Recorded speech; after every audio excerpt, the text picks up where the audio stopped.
કચ્છના અંજારમાં ગૌમાતા સન્માન અભિયાનનો કાર્યક્રમ યોજાયો, જ્યાં ગૌમાતાને રાષ્ટ્રમાતાનો દરજ્જો આપવાની માંગ ઉઠશે।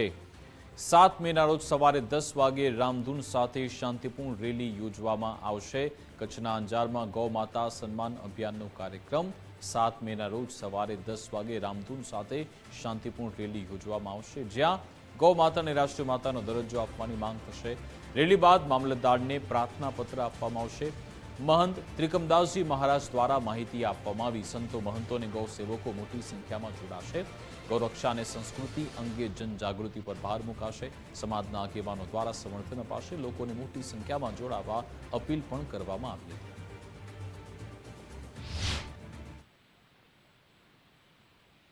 राष्ट्रमाता घोषित करवानी छे अने गाय माता सुरक्षित एना माटे थई अने समग्र भारत में ज्यां ज्यां भारत सनातन अवस्था होय समग्र भारत में आपणे जोयुं हशे के 27 तारीखे समग्र भारत में गौ माता ने राष्ट्रमाता घोषित करवा माटेना मामलेदार कचेरी होय, कलेक्टर कचेरी होय, सरकारी कचेरी होय, वहां साइन करीने आवेदन पत्र आपवामां आव्युं हतुं, रिक्वेस्ट पत्र आपवामां आव्युं हतुं।